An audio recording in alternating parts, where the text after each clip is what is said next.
Alright, what's going on, you guys? It's Rahul here, back again with another video, and I do want to open up with a few things before we do get started. One, I am recording this segment on my phone. Okay, that's not really what I want to say, what I really want to announce, but yeah, getting on to the real stuff. One, I'm really sorry that it's been more than a week since I last uploaded. I've been really busy with school, so yeah, I'm really sorry about that. Second thing I do want to say is that for the next few videos, expect it to be a little bit more like some of my older videos because I'm going to be going on vacation, for a week, and unfortunately, I'm not going to be able to bring my camera or my microphone, so as a result, don't expect to see any face cam, and along with that, the audio might be a little bit worse, so I do apologize for that.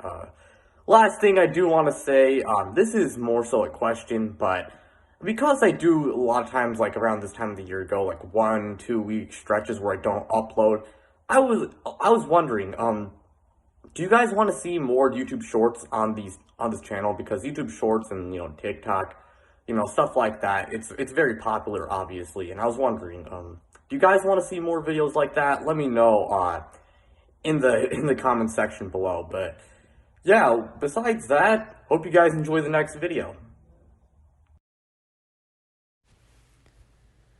While they might have lost to the Lions recently, the New York Giants have been one of the biggest surprises this year, as a lot of people expected them to suck this season, but right now, they're 7-3, and they're actually one of the better teams in the NFL right now. And in today's video, we're going to talk about the Giants and how they've been able to surprise so many people. Now, before we get started, hit that like button if you guys end up enjoying this video, since it really helps out the channel. And subscribe if you guys are new and you guys enjoy this type of content, so you don't miss out on any new videos like this. But without further ado, let's go ahead and get started. Now let's start this thing off by talking about their offense. Daniel Jones has actually exceeded expectations when you take into account how people expected him to perform. While he definitely has not played like a top 5 quarterback, he actually hasn't been horrible for them, especially when you take into consideration just how bad their wide receiver core is, and just how bad their offensive line is, which I'll talk about a little bit later. But yeah, I gotta give credit to him where it's due, because like a lot of people before this season, I viewed him as a bottom 5 starting quarterback, and it was really hard to find really anyone who thought positively about Daniel Jones. I mean, not even Giants fans. Like, a lot of Giants fans didn't think positively about him, but Daniel Jones, again, he has exceeded his expectations, and while he hasn't been lighting the world on fire, he certainly has been solid, and he's actually been a force on the ground as well. I do want to add that, and again, I got to give Daniel Jones a good amount of credit for exceeding expectations. Now after him, you got Saquon Barkley, and Saquon Barkley has definitely been maybe the biggest reason why this offense has actually been functional. Now before 2022, I thought he was a really mid running back who lived off name value, but he really has proven me and a lot of his doubters wrong. I mean, he's revived his career, and right now he has 953 rushing yards, and he also has 6 rushing touchdowns, while averaging a pretty efficient 5 yards a carry. Now, I will say, he is a little bit inconsistent at times, but Saquon Barkley, again, he's proved a lot of his doubters wrong this season, and he deserves a lot of credit for how he's playing, because he's looking like 2018, 2019 Saquon again, and I mean, he pretty clearly is a top 10 running back, and I would say he is the Giants' best player right now. So Saquon Barkley, if you are watching this video, first off, please subscribe, since I think I make pretty good videos and it would mean a lot to me. And yeah, Saquon Barkley, if you're watching this, I'm really sorry for I guess what I thought about you before, and I apologize. But anyways, Moving on, let's talk about the rest of their offense, and it's really not a lot of positive stuff to say about the rest of their offense. I mean, as I said before, the wide receivers are not good, to say the least. I mean, they traded Kadarius Toney at the deadline this year. Kenny Golladay, he's pretty much a professional robber and a N'Keal Harry clone. And he was also just a Matthew Stafford merchant this whole time. Sterling Shepard, he's hurt again. Richie James is, well, he definitely is not exactly the best, and unfortunately, he's like one of the top 3 wide receivers on this team. Darius Slayton, I mean, he's okay, really not anything crazy.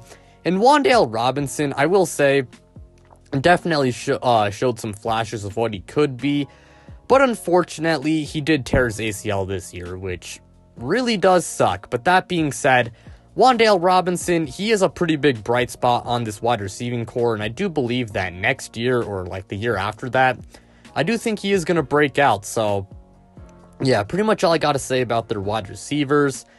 After that, you got Daniel Bellinger, and he actually hasn't been that bad of a tight end for them, and has definitely been one of their best weapons in the passing game. And as I said before, their offensive line, it really could still use some work. Andrew Thomas, he's one of the best tackles in the NFL, definitely their best offensive lineman by far. Evan Neal, he has struggled, but that being said, he's just a rookie, so I wouldn't give up on him just yet, and I think he still has the potential to be an elite offensive tackle, and, you know, their interior really isn't amazing, but even though this offensive line is still pretty bad, it definitely is a way more promising compared to how it was in years past. So, yeah, pretty much all I got to say about their offensive line. But the Giants' offense, I think it's really just mostly Saquon Barkley plus Daniel Jones, you know, kind of doing his job. But, yeah, pretty much all I got to say about them. Let's now flip over to the Giants' defense, and it is a pretty good unit. They got a pretty good passing defense. Their run defense isn't very good, and definitely one of the biggest weak points of it, of their defensive unit. They got a top 10 scoring defense, and they're very good when it comes to third down defense, and they're also really good when it comes to red zone defense as well. I guess one last thing I do want to say about the unit overall is they could allow less yards. That is definitely a big problem with them. But that being said, you know, aside from the run defense and how much yards they give up, they are very good on that side of the ball. Speaking of the, I guess, players individually, they got a good defensive line with Leonard Williams, Dexter Lawrence, and you got Azeez Ojulari and Kayvon Thibodeau. Go Ducks, by the way. So yeah, very good defensive line. I will say they are pretty weak at linebackers, so they got to improve that in the offseason, whether that's free agency or the draft. And their secondary, it's decent. Xavier McKinney and Julian Love, they form a pretty good safety duo. And there's cornerbacks, I mean, they're okay. Nothing to write home about, but I guess there are worse cornerback rooms out there. But the Giants' defense, there really isn't much to say about them besides the fact that they're a very good unit, so pretty much all I got to say about them. Now let's talk about Brian Daboll, because this man has been amazing to say the least. When he was first hired by the Giants, there were plenty of people who were excited, but there were also a lot of people who believed that he was a Josh Allen merchant and was going to prove to be a flop as a head coach, but that has not been the case so far. It has been quite the opposite. Brian Daboll, he has been a phenomenal coach, as I said before.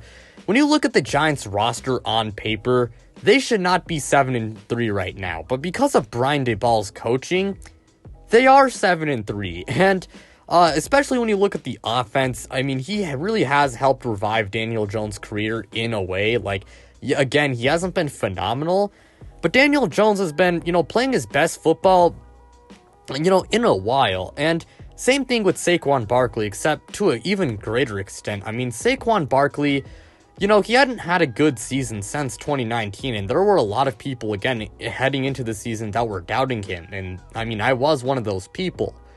However, he has, helped Saquon Barkley, reach his, I guess, old form, and he's looking like the old Saquon Barkley from 2018 and 2019. So, Brian Daboll, he's been phenomenal when it comes to, and he's played a big part in those two having pretty good seasons. And the offense in general, Brian Daboll, he deserves a lot of credit for them actually being kind of functional this year, because, as I mentioned before, the wide receivers and the offensive line, they suck. So, yeah, Brian Daboll, point is, this man has been a phenomenal coach, and right now, he is actually my pick to win Coach of the Year, and you can make a good case for Kevin O'Connell. I wouldn't blame you if you were to choose Kevin O'Connell, but when you look at just how low the Giants' expectations were, that is why I do ultimately pick Brian Daboll. But yeah, Brian Daboll, again, he is a phenomenal coach, and the Giants got one heck of a coach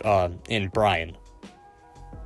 And I guess a few more things to say before this video does end. 99% of NFL fans, including me, thought the Giants were going to be bad, and I will say, even though they have proven us wrong, and we definitely need to give them their flowers, and we got to admit that we were wrong, I don't really blame people for thinking the Giants were going to be bad this year, because, there wasn't a whole lot of reasons to think that they were going to be 7-3 right now, but, even though I don't really blame people for thinking the Giants were going to be bad heading into this year, again, as I said before, we do need to give it up and we just got to, admit that the Giants are a good team, and even though they are dealing with some injuries right now, I do think they will win at least 9 or 10 games, and with how weak the NFC is, I do think they can easily make the playoffs, and, even if they barely miss out on the playoffs, this year has been really successful